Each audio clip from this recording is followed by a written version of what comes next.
তৃতীয় টি-20 ম্যাচে বাংলাদেশের এমন অপ্রত্যাশিত ব্যাটিং যেটা ছিল অভাবনীয় এবং অকল্পনীয়। পাওয়ার প্লেতে 6 ওভার 2 বলে বাংলাদেশ সংগ্রহ করে 50 রান, তবে ততক্ষণে হারায় 3টি গুরুত্বপূর্ণ উইকেট। শুরুটা আশাজাগরণী হলে পরে ম্যাচের বাধা হয়ে দাঁড়ায় বৃষ্টির কারণে খেলা কমিয়ে আনা হয় 15 ওভারে।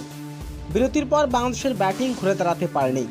প্রতিপক্ষের নিয়ন্ত্রণ বোলিংয়ের সামনে একের পর এক উইকেট হারাতে থাকে টাইগাররা। মাত্র 24 বলের ব্যবধানে পড়ে যায় 6 উইকেট, যা ইনিংসের মেরুদণ্ড ভেঙে দেয়।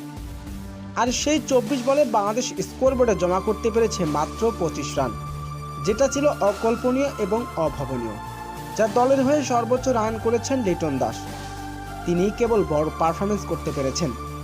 শেষ পর্যন্ত 15 ওভার শেষে বাংলাদেশ সবকটি উইকেট হারিয়ে সংগ্রহ করে 102 রান। এমন ব্যাটিং পারফরমেন্স একেবারে অপ্রত্যাশিত ছিল, যা নিয়ে হতাশ ক্রিকেট ভক্তরা।